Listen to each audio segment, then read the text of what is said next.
Hello बच्चों, कैसे हैं आप। आज हम पढ़ेंगे कक्षा 9 हिंदी क्षितिज के अंतर्गत 5वां पाठ प्रेमचंद के फटे जूते। हम आपको बताएंगे बच्चों इस पाठ से संबंधित प्रश्नों के उत्तर अभ्यास प्रश्न उत्तर में।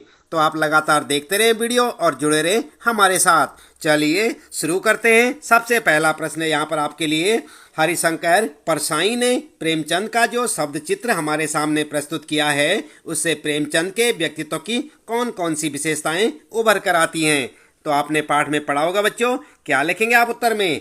उत्तर में आप लिख सकते हैं प्रेमचंद के व्यक्तित्व की निम्नलिखित विशेषताएं हैं। नंबर 1 लिखेंगे प्रेमचंद प्रदर्शनवाद से दूर सादगी युक्त जीवन जीते थे।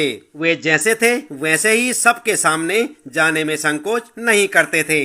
दूसरा लिखेंगे प्रेमचंद के विचार उच्च थे। उन्होंने कई सामाजिक बुराइयों के खिलाफ अपने साहित्य में लिखा है। आगे लिखेंगे नंबर 3 स्वाभिमानी व्यक्ति थे। वे सर्वश्रेष्ठ साहित्यकार थे। लेखक ने उन्हें साहित्यिक पुरखा भी कहा है। नंबर 4 लिखेंगे बच्चों प्रेमचंद को समझौता करना मंजूर न था। और फिर लिखेंगे नंबर 5 वे हर परिस्थिति का डट कर मुकाबला करते थे। ठीक है, इस प्रकार से आप लिख सकते हैं अपने पहले प्रश्न का उत्तर। इसके बाद यहाँ पर शुरू होता है आपका दूसरा प्रश्न। सही कथन के सामने सही का चिन्ह लगाइए। तो यहाँ पर आपको कुछ कथन देखने को मिलेंगे, आपने सही कथन चुनना है। तो यहाँ पर सबसे पहले आपके लिए क्या है, बाएं पांव का जूता ठीक है मगर दाहिने जूते में बड़ा छेद हो गया है जिसमें से अंगुली बाहर निकल आई है। और अगला है फिर बच्चों यहाँ पर ख लोग तो इत्र चुपड़कर फोटो खिंचाते हैं जिससे फोटो में खुशबू आ जाए। अगला है ग तुम्हारी यह व्यंग मुस्कान मेरे हौसले बढ़ाती है। फिर है घ यहाँ पर जिसे तुम घृणित समझते हो उसकी तरफ अंगूठे से इशारा करते हो। तो कौन सा यहाँ पर सही ऑप्शन होगा बच्चों? क्या लिखेंगे आप उत्तर में? उत्तर में आप लिख सकते हैं ख वाला बिल्कुल करेक्ट है। लोग तो इत्र चुपड़कर फोटो खिंचाते हैं जिससे फोटो में खुशबू आ जाए। ठीक है, इसके बाद आइए देख लेते हैं यहाँ पर तीसरा प्रश्न है बच्चों। नीचे दी गई पंक्तियों में निहित व्यंग को स्पष्ट कीजिए। तो यहाँ पर जो आपको पंक्तियां दिखाई दे रही हैं इनमें कुछ व्यंग है, आपने वो स्पष्ट करना है।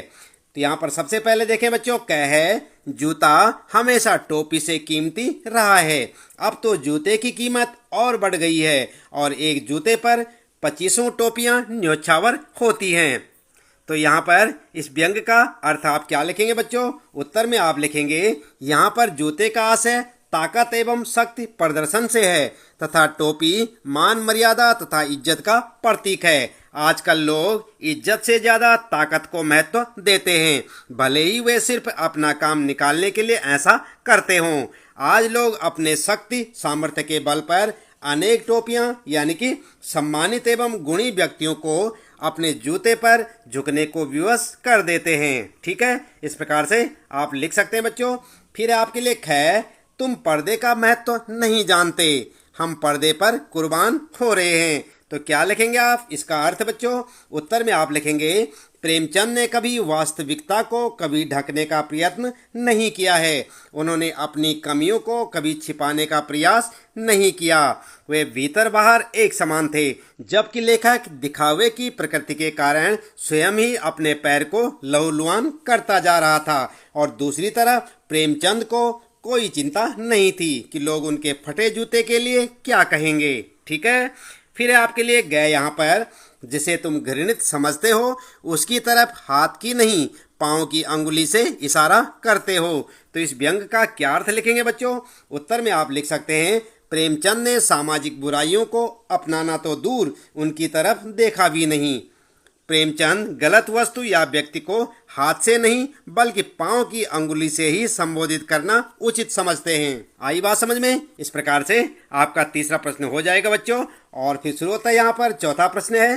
पाठ में एक जगह लेखक सोचता है कि फोटो खिंचाने की अगर यह पोशाक है तो पहनने की कैसी होगी, लेकिन अगले ही पल वह विचार बदलता है कि नहीं, इस आदमी की अलग अलग पोशाकें नहीं होंगी। आपके अनुसार इस संदर्भ में प्रेमचंद के बारे में लेखक के विचार बदलने की क्या वजहें हो सकती हैं? तो क्या लिखेंगे आप उत्तर में बच्चों? क्या समझा आपने? उत्तर में आप लिख सकते हैं लोग प्रायः ऐसा करते हैं कि दैनिक जीवन में साधारण कपड़ों का प्रयोग करते हैं। आप भी करते हैं ना बच्चों। और विशेष अवसरों पर अच्छे कपड़ों का लेखक ने पहले सोचा प्रेमचंद खास मौके पर इतने साधारण हैं तो साधारण मौकों पर ये इससे भी अधिक साधारण होते होंगे।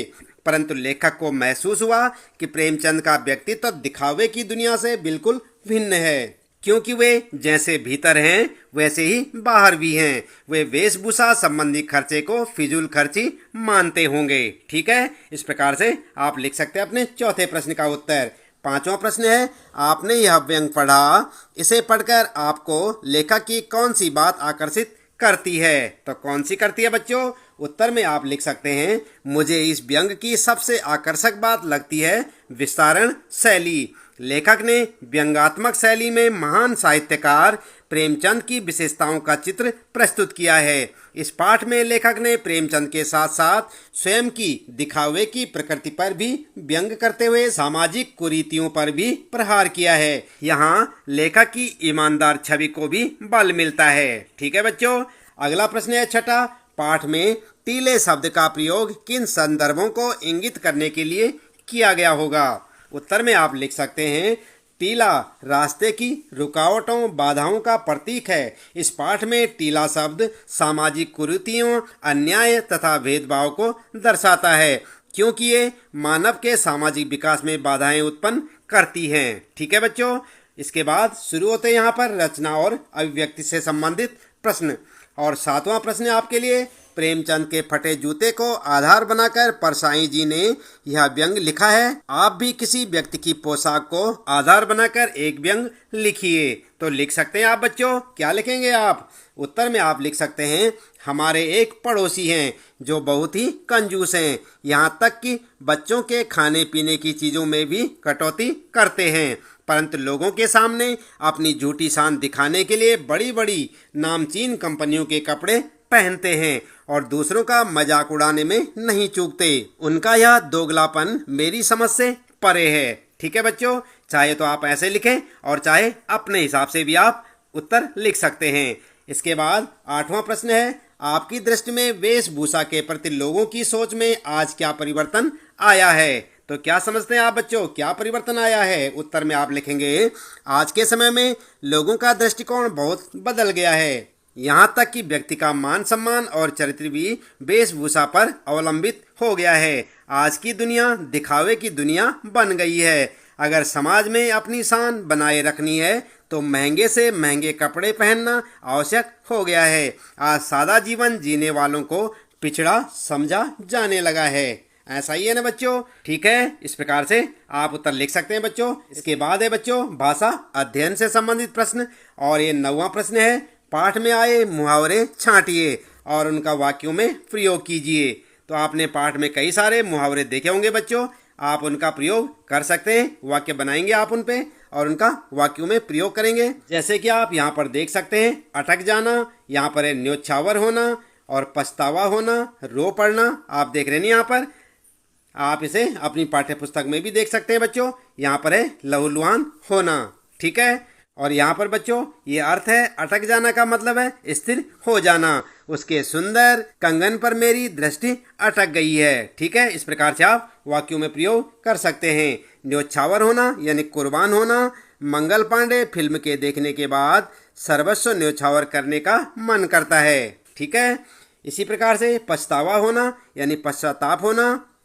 अपने भाई के साथ झगड़ा करने के बाद आपको पछतावा तो होना ही चाहिए। ठीक है, और इसी प्रकार से बच्चों रो पड़ना यानी कि पीड़ा महसूस करना। अपने पुत्र को भयंकर चोट लगी देख माँ का मन रो पड़ा। ठीक है, और इसी प्रकार से आगे है लहूलुहान होना यानी घायल होना।